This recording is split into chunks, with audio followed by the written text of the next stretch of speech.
తెలంగాణలో MPTC, ZPTC ఎన్నికలపై క్యాబినెట్లో సుదీర్ఘంగా చర్చ జరిగినట్లు తెలిసింది.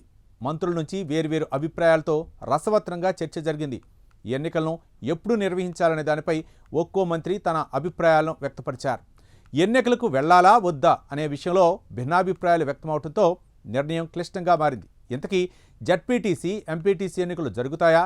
ఎన్నికలు జరిగినప్పుడు ఎలా జరుగుతాయి? ఎన్నికల నిర్వహణపై క్యాబినెట్లో ఎందుకు క్లారిటీ రాలేదు? మంత్రుల మధ్య ఏకాభిప్రాయం కుదరలేదా? లేదా సర్కార్ ఇంకేమైనా ఆలోచన చేస్తుందా? అసలు ఎన్నికలు ఉంటాయా లేదా? మరిన్ని అంశాలు ఈ స్టోరీలో తెలుసుకుందాం.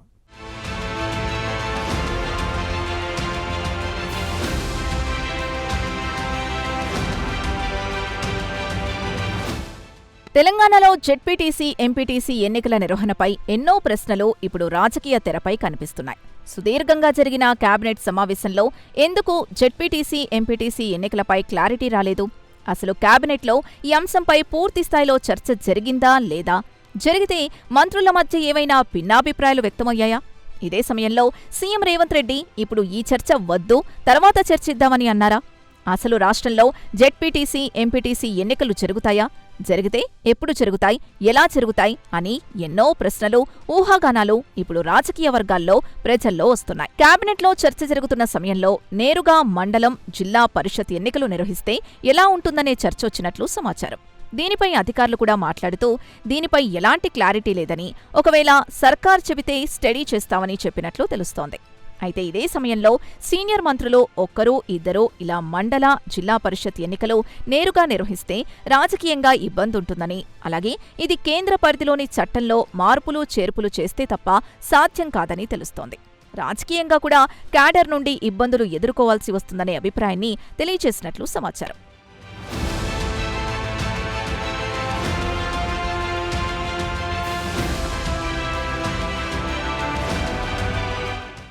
అయితే మరో ఇద్దరు ముగ్గురు మంత్రులు మాత్రం రెగ్యులర్గా ఎన్నికలు ఎలా జరుగుతాయో అలాగే నిర్వహిస్తే బాగుంటుందని, అయితే కాస్త ఆలస్యమైనా పర్వాలేదు కానీ బీసీ రిజర్వేషన్ అంశంపై మరోసారి కేంద్ర ప్రభుత్వంపై ఒత్తిడి తెచ్చే ప్రయత్నం చేద్దామని, బీజేపీకి బీసీల పట్ల ఉన్న ప్రేమ ప్రజల ముందు ఉంచి ఎన్నికలకు వెళ్తే బాగుంటుందని తెలియజేసినట్లు సమాచారం. దీంతో సర్కార్ ఎలాగో ఇప్పుడు ఎన్నికల నిర్వహణ సాధ్యం కాదని, ఇంటర్మీడియట్ 10th పరీక్షలున్నాయి, బడ్జెట్ సమావేశాలు నిర్వహించాల్సిందని భావించిన సర్కార్ ఈ అంశంపై మళ్లీ చర్చిద్దామని కేబినెట్ ఒక నిర్ణయానికి వచ్చినట్లు సమాచారం.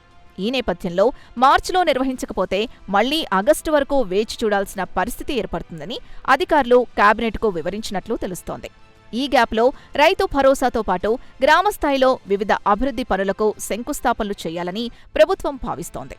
దీంతో ప్రభుత్వానికి మరింత మైలేజ్ వస్తుందనే ఆశను సర్కార్ వ్యక్తపరుస్తోంది.